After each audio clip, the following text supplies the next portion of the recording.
Assalamualaikum warahmatullahi wabarakatuh.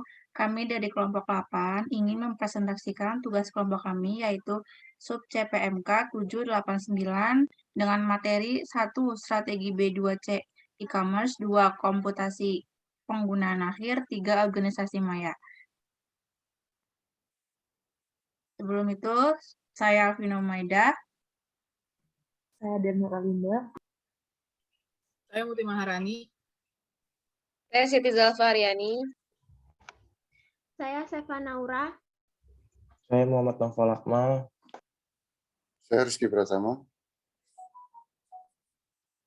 Untuk memulai Pertama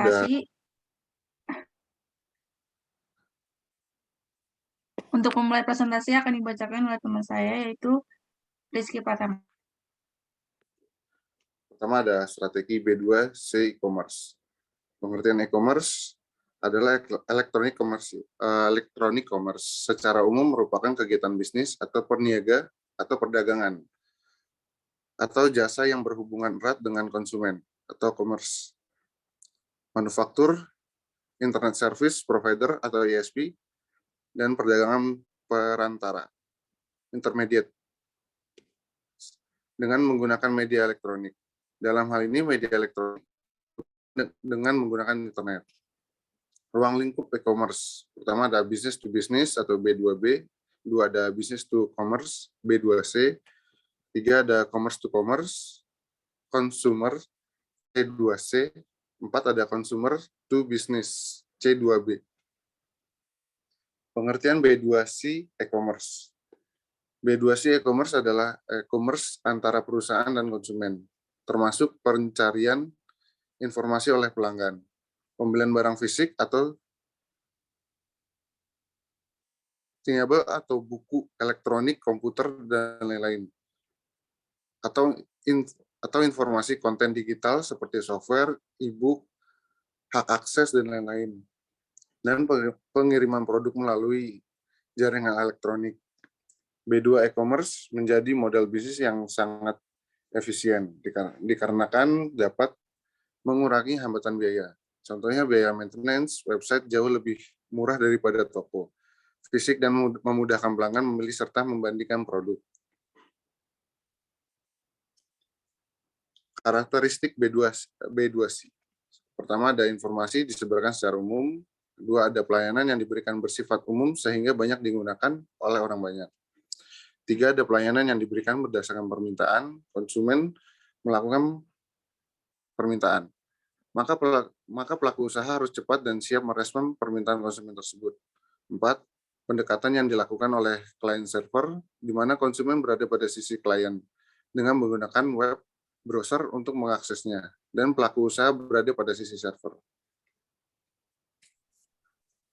Strategi B2C untuk e-commerce. Pertama, produk-produk digital. Beberapa produk jasa tertentu dapat dikirimkan kepada pelanggan melalui internet. Perbedaan utama antara pembeli produk-produk digital dengan produk-produk fisik melalui web adalah bahwa produk digital dapat digunakan begitu selesai di-download dan produk itu sendiri akan berpindah ke aset pembelinya.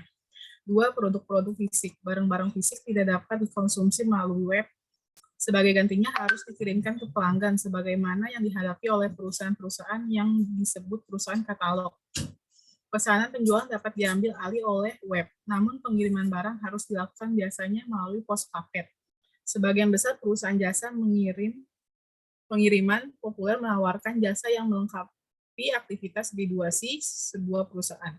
Dengan akses web pengirim, pelanggan dapat memiliki informasi dan kendali atas pengiriman. Pelacakan secara online dapat membuat penjualan B2C menjadi lebih menarik. Next. 3. Penjualan maya versus campuran. Penjualan maya atau virtual sales adalah penjualan oleh perusahaan yang tidak mengoperasikan tempat penjualan fisik atau toko. Penjualan campuran atau hybrid sales terjadi ketika perusahaan memiliki tempat penjualan secara fisik dan situs web. Kedua strategi penjualan eceran ini perlu menginformasikan biaya dan fitur produk kepada pelanggan, mengatur pembayaran pelanggan, dan menghasilkan pengiriman produk. Penjualan campuran terkadang disebut sebagai operasi break and click. Kebanyakan perusahaan memiliki tempat penjualan karena biasanya hal tersebut dibutuhkan untuk rencana bisnisnya. Keempat, pemerintahan elektronik. Penggunaan teknologi informasi oleh pemerintah untuk memberikan informasi dan layanan bagi warganya, urusan bisnis, serta hal-hal yang berkenaan dengan pemerintahan. Dilanjutkan dengan teman saya, Jos. Yang kedua, komputasi penggunaan akhir. Komputasi penggunaan akhir adalah pengguna menggunakan produk akhir dari suatu sistem berbasis komputer. Komputasi pengguna akhir timbul disebabkan oleh 4 pengaruh, yaitu yang pertama, dampak pendidikan komputer, yang kedua, antrian layanan informasi, yang ketiga, murahnya peranti keras, yang keempat, peranti lunak siap pakai. Ini adalah rantai komunikasi tradisional. Dari pengguna ke basis data administrator, sistem analis, spesialis jaringan, webmaster, dari sistem analis ke programmer, operator, dan ke komputer.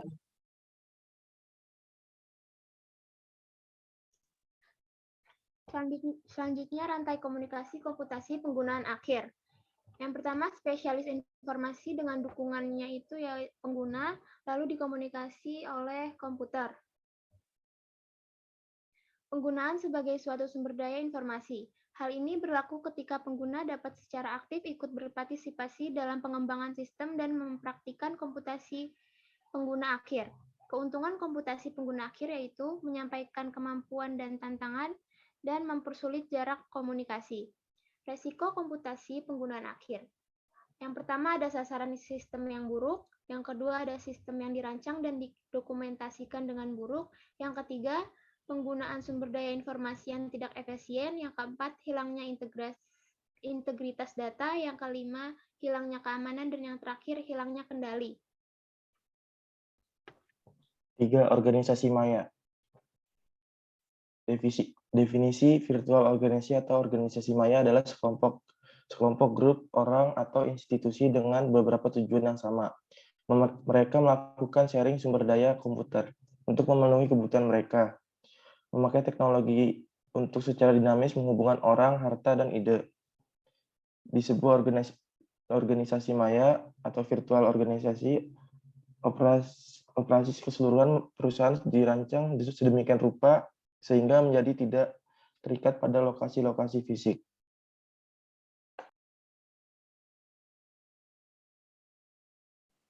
Ciri-ciri organisasi virtual. Yang pertama, organisasi maya adalah bersifat global. Yang kedua, perkongsian sumber dan kemahiran. Yang ketiga, penggunaan ICT dalam seberang urus niaga. Yang keempat, pakatan untuk mencapai matlamat bersama. Dan yang kelima, integrasi menegak. Langkah-langkah pembentukan organisasi maya. Yang pertama, perolehan peralatan. Yang kedua, pemasangan. Yang ketiga, latihan. Yang keempat, penyelenggaraan. Dan yang kelima, promosi dan kampanye kesadaran.